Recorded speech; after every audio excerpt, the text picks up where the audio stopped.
Hey everyone, welcome back to In the Alley. My name is Cody. Glad you guys are back for another video. The Friday recap from week 19. Like I said prior in the previous recap, we're doing this a little funky, a little out of order.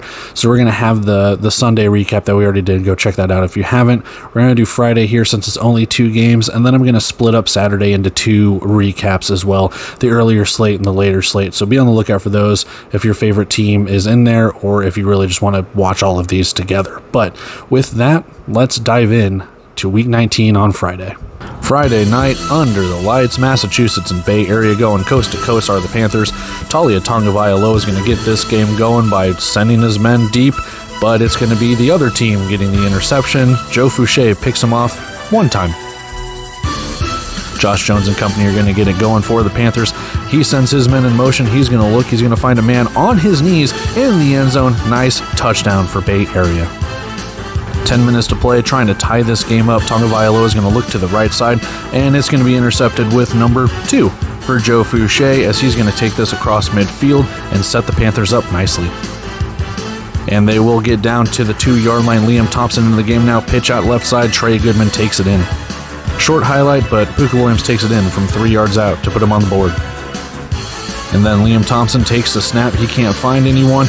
He's going to look. He's going to go down for a sack. Trying to build on that lead. Liam Thompson can't find anyone open. He's going to try and roll out of the pocket. He's going to face the pressure, go into the end zone, try and throw it away. It's called intentional grounding. That's a safety. They will get the ball back. However, Liam Thompson will take the RPO handoff and kind of redeem himself here. 9-yard touchdown. Less than a minute to go. 21-9 our score. Panthers have the ball once more. Left side, diving, rolling. Touchdown for Tyrese Chambers. And the final points of the first half, Tagovailoa, my goodness, will throw it to T.O. Redding for the score. Into the second half, now already down to the 4-yard line. It is an RPO keeper once more, Liam Thompson taking it in.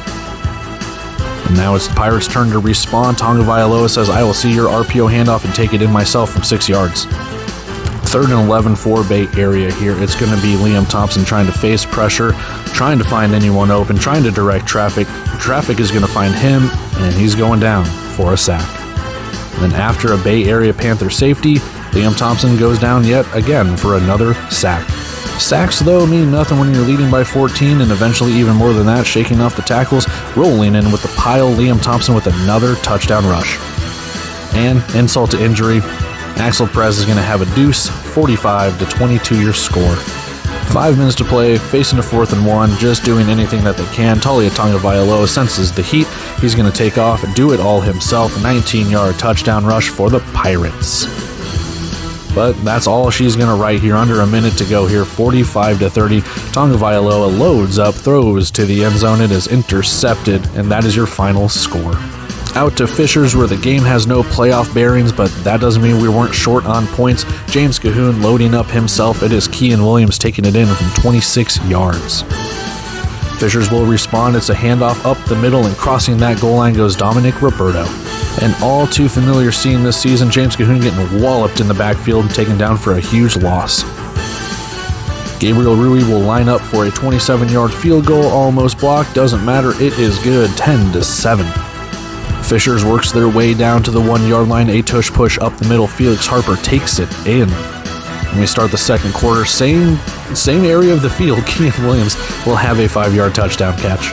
Ensuing kickoff for the Barnstormers, Rui's going to have a little line driver bouncing off the back of the end zone. Jaron McGaugh is going to take this out of the end zone, shake a couple tackles, shake a third one. He has some lanes. He doesn't see anyone else. It's a coast-to-coast kickoff return touchdown. And then it's going to be Gabriel Rui, a little anticlimactic, but he drills this one from 22. It's 21-20. Fishers and company facing a 4th down. Harper to the left side, wide open as Isaiah Coulter. They add to the lead. They will get the ball back too with 12 seconds to play in the first half. Motion handoff left side. Jaron McGaugh takes it in from 1 yard out. Start of the second half here. It is Callum Sutherland with a deuce, 35-20 Freight. And then Freight will get the ball back. Jaron McGaugh from 1 yard out once more. You got to remember, this score was 21-20 at one point. James Cahoon is going to fire, intercepted. It's going to be Marcus Gray with the pick. He's going to shake off the tackle, go to that left sideline. He's going to take it all the way in from 31 yards, pick 6. And then Cahoon sacked in the end zone, just more trouble for Iowa. Fisher's trying to add to this lead and just get out of here. It's a motion handoff up. Oh my goodness, it's recovered by Iowa on that fumble. And Iowa will make them pay. They get down to the 6-yard line. Jalen Bracey is going to be open if they can just find him. They found him in the back of the end zone. Touchdown, Barnstormers. But Fishers will nullify that touchdown with one of their own. Wide open up the middle goes Josiah King. Iowa will take it, though. They're going to have James Cahoon go down for a big sack, another one. So let's reset here. 11 minutes to play in this game. Jaron McGaw going off the right sideline, punching it in for his 4th touchdown of the night. Callum Sutherland's going to add on to that. It's a deuce. You can't see it hit the uprights, but you can see the crowd's reaction as it goes through. Iowa hasn't quit regardless of the score. James Cahoon is going to air this to DeMonte Martin. He does the rest. He's got the speed. He's going to outrun the defenders. It's a 45-yard touchdown. Fishers will respond. It is Josiah King taking it. Oh my God, look at that hole. The offensive just oh my God, what a touchdown rush. From bad to worse, Cahoon's going to drop back, still in his own end zone, what seems like forever. Jaden Rowe just nailed that pass right to him, setting Fishers up very nicely with some field position. They just tackle him. Iowa will get the ball back. It's going to be Jalen Bracey on a nice little Statue of Liberty rush play to the left. Beautiful play call. The Hoosier State is known for its basketball, and the basketball score they will deliver tonight, 40-81. Fishers wins. All right, we have seen the touchdowns, tackles, turnovers, sacks, highlights, lowlights, anything and everything included. Let's dive a little bit deeper, see some narratives, form some opinions, look at the stats, and kind of get a gauge on how this game went. So without further ado, stats on the face, let's dive in. We have a 45-30 victory for the Bay Area Panthers. They clinch up that number 1 seed. They are the best team in the Indoor Football League this season at 13-3. And this was not the best game by Bay Area means, but also not the best game by Massachusetts means either. Both teams pretty much playing their backup quarterbacks exclusively. I mean, Josh Jones got in for a couple of plays and then turned the reins over to Liam Thompson. Let's take a look at the game leaders on the left side. Liam Thompson, 6 for 13, 69 yards, 1 touchdown, no interceptions. Not the best, not the worst when it comes to passing, but he shined in the rushing. 16 carries, 92 yards, and 3 touchdowns. He was very good running the ball. And Tyrese Chambers, 4 catches of those 6 completions, 2 touchdowns off of those, 61 yards receiving. Talia Tonga-Vailoa, 8 for 17, 55 yards, 1 touchdown, 3 picks. Not the best, you know. It's one of those things, maybe a learning experience, maybe a steep learning curve, but for the Big Ten's all-time leading passer, he will not be the IFL's all-time leading passer right now. Tonga-Vailoa, 9 carries, 61 yards, 2 touchdowns. Again, very, very good day rushing for him, just on 9 carries as well. T.O. Redding finishes it out, 3 catches, 29 yards, and 1 touchdown. Taking a look at the team stats on the right side, and again, take these with a grain of salt, just because it's the Indoor Football League stats. We'll see what it means. 4 for 8 for Bay Area, 2 for 7 for Massachusetts. They could not convert third down to save their life. 2 for 2, though, on fourth downs, and only 1 for 1, so both teams perfect on fourth downs. Total yards easily favoring Bay Area, just not much going offensively for Massachusetts. They did get to Liam Thompson a couple of times, had quite a few sacks on him, but 100 passing yards to 55. That's where you have it. 141 yards rushing, most of that Liam Thompson as well. Neither team made a field goal. Roughly the same when it comes to penalties, and 3 turnovers, the 3 interceptions for Tonga-Vailoa. Joe Fouché having a nice day out there on the defensive side for the Panthers. Taking a look at our notes and everything that we've written down here. 2 plays in, Joe Fouché picks off Tonga-Vailoa. Bay Area takes over. Josh Jones starts for Bay Area, which is interesting, which he only played a couple of plays. 1 touchdown off 1 play. It's Tyrese Chambers kneeling in the end zone. Josh Jones finds him. So I guess Jones did have one of those touchdowns. Talia takes off, spins away from a tackler, picks up a first down, and Fouché picks him off again. Welp. Liam Thompson in at quarterback for Bay Area now. Thompson runs and then fires to BK Smith for a 1st and goal. Pitch out left side. Trey Goodman walks it in. Huge kick return for Puka Williams. It sets the Pirates up nicely. Williams rushes the right side and gets in. Touchdown Pirates. Thompson throws it away in the end zone. It'll be a safety for intentional grounding. Talia Tagovailoa sacked on 3rd and long. Gable misses a field goal. Panthers take over. Bay Area moves to the 9. Thompson rushes it in. Tagovailoa goes under pressure, takes off, picks up a first down and more, sets up a 1st and goal. Penalties back them up, though. 4th and 24 upcoming, and then I don't know if it's a bad snap, a fumble, both. I don't know, but either way, Panthers, they take over. Bay Area puts the ball on the turf now, but they end up recovering it, their own fumble recovery. Thompson fires to the left side of the end zone. Tyrese Chambers hauls it in for another touchdown. Panthers going up big here. Puka Williams gets obliterated by Tyrese Wright, I think. It was a hit, but it'll be a penalty. Fouché has another interception, but it's wiped away by a Panthers penalty, and then another Panthers penalty after a goal line stuff. T.O. Redding brings it in on 4th and goal for a touchdown pass. Panthers not quite out of it. Bay Area just moves downfield on their first drive of the second half, just nice methodical drive. Thompson rushes in for another touchdown. Botched extra point, and Perez is stapled into the boards. There's a taunting penalty. I think it was Destin Mack who just smacked him into the boards and then just leaned over him. Whatever. Onside kick, I don't know why. It's recovered by Massachusetts. It's getting chippy a little bit down there on the field. Stephen McBride has a catch for a 1st and goal. Talia has an RPO keeper for a touchdown. Pirates onside recovered by Trey Meadows. He's kind of shaken up after that. Panthers seem keen to run the ball and some clock. Thompson is sacked on a 3rd and 11.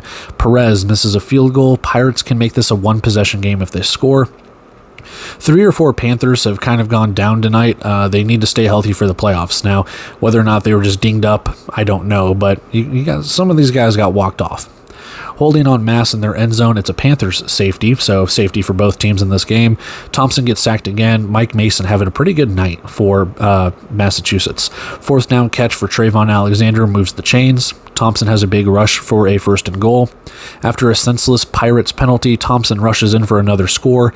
That might be game, and this one will be. Perez hits a deuce to really make it tough to come back. Redding has a catch for a 1st down. Talia takes off again. Tagovailoa scrambles for a 19-yard touchdown. Expect Bay Area to just kind of run the clock after that possession.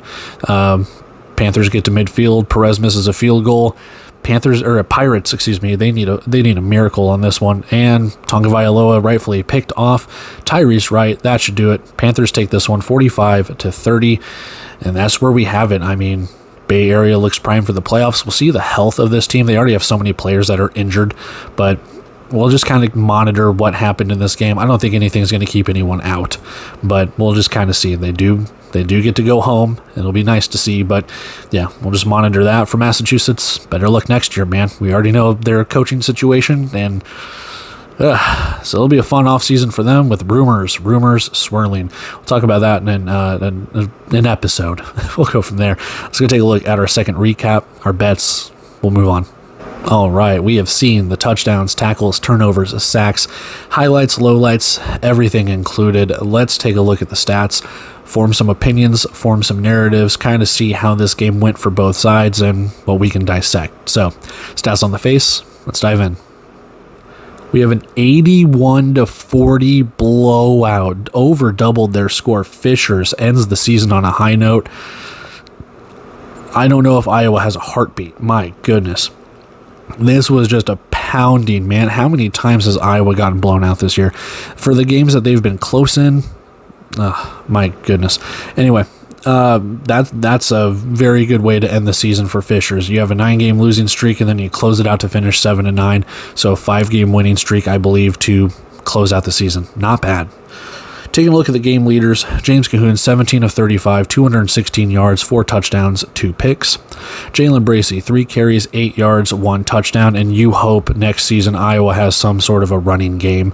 DeMonte Martin, your leading receiver, 4 catches, 85 yards, 1 touchdown. Felix Harper, 9 of 13, 113 yards, 1 touchdown, no interceptions. It's a pretty accurate day, and he didn't have to throw it too much. Dominic Roberto, 11 carries, 51 yards, 2 touchdowns. And Isaiah Coulter, 5 catches, 79 yards, and 1 touchdown. Taking a look at the team stats, neither team really that good on third down. 2 for 8 for Iowa is not good, only 25%. And they did not convert a fourth down. Pretty good for fourth down. For Fishers, not that good, 33% on third down. So neither team could really move the ball once they got into third and fourth down. Fishers just a little bit better. Believe it or not, total yards favor Fishers, but not by much. That's because Iowa was just throwing the ball, trying to come back, and they would gain yards that way. But when you look at it, I like I said, I don't know how Iowa does not go into 2026 with an emphasis on a run game. I don't. The amount of times they've been held to single digit, and I griped about San Diego, but what can you do? Dominic Roberto looking good. Josiah King, Felix Harper. I mean, the running game for Fishers was really good. 33 rushing attempts, 132 yards, 4 yards per carry. It's really good. Field goals, 2 for 3 for Iowa, so Rui was able to make some field goals. Penalties favored Iowa as well. Fishers, just some mental mistakes. And 2 interceptions for Iowa, just the 1 fumble for Fishers. And one of those interceptions, pick 6. I mean, yeah, that's... Man, you just couldn't wait for the season to end if you're a Barnstormers fan. Taking a look at the notes that I have here, there's not much to say about this game. I mean, I'll talk about it, but man, I can go on a rant for days.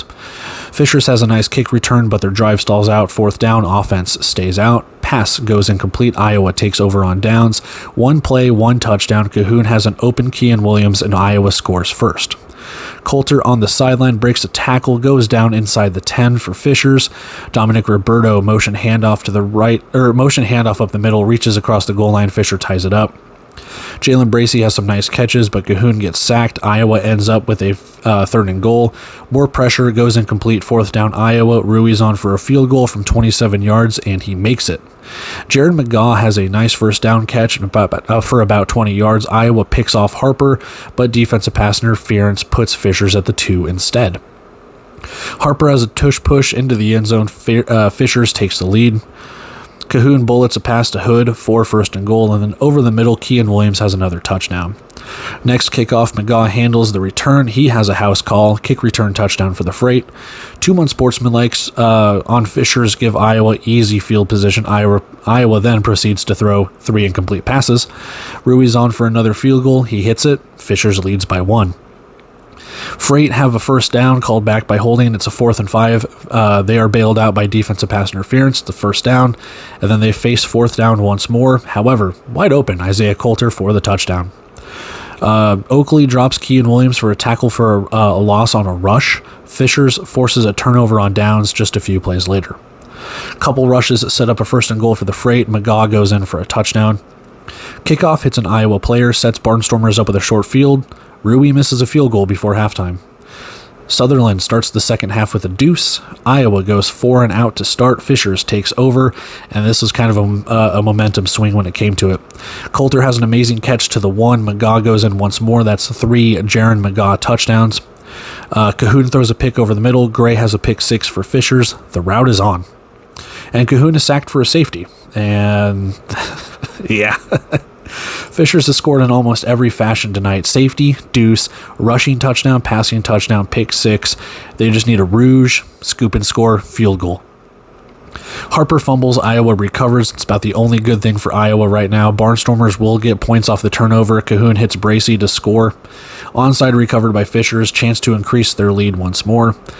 Josiah King with a rush to the 1, caps it off with a touchdown. Cahoon is sacked again. Just end the game, please. Rui on for a field goal, not even close. Fishers takes over. So I think he actually had 4 field goal attempts. He was 2 for 4, even though the stats will say 2 for 3. Fishers goes 3 and out. Offense stays out. Coulter moves the chains with the sideline catch.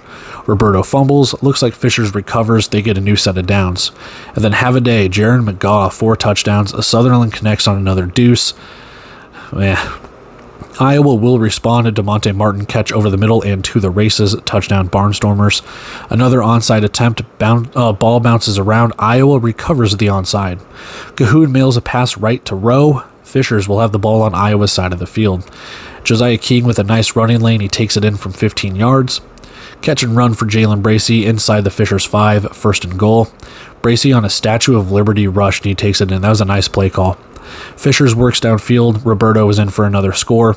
Iowa gets midfield, turn it over on downs. Fishers kneels it out. They dominate it, 81-40. I mean, just absolutely just...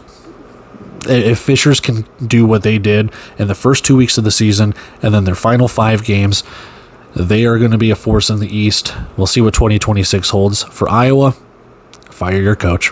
I mean, I'm not the biggest Mogensen fan. He's a nice guy, but at this point, it's time. It is time. Clean that house. New players, new coaches. You are a legacy brand. Go act like it. Simple as that. Let's go take a look at our bets. Get out of here. No, not this time. Close. Very close. Needed the extra points to hit. Needed some field goals to hit, but just short. No. Iowa, I'm glad your season's done. Fans, fine. Iowa, go away. Don't come back until 2026. Don't talk to me or my son ever again. And that is it for our Friday recap for Week 19. 4 more teams' seasons are completed. Only one team with any playoff aspirations or anything for this, recap set. So Bay Area, the number 1 seed, everyone else just sitting on the couch waiting for next year. And that's where we kind of leave it. We get ready for the playoffs. Obviously, everyone is seeing all the other, endings to all the other games. So Bay Area gets to take on a familiar foe in the West, and we just leave it as is. That's how we have it. But I guess that's just short, simple, and sweet. I'm going to take off here. Be on the lookout for the other recaps. I think I said it in the earlier portion at the intro. I will have a separate recap for the early slate of Saturday and then a later slate for Saturday, and then we're going right into the previews for the first round of the playoffs between the East and the Western Conference teams. So be on the lookout for all of that as we slowly trudge our way through the Week 19 recaps. But with that, like I said, I'm going to take off here, guys. I love and appreciate every single one of you. Not that many games left. Not that many games left to preview. Not that many games left to recap. It's dwindling. So right there, light at the end of the tunnel, but it'll be a sad one as well. So if you feel so inclined, like, comment, share, subscribe. If you don't, that's neat too. But again, taking off here, guys. Love and appreciate every single one of you. I'll catch you in the next recaps and the previews. We move along. Till then, see ya.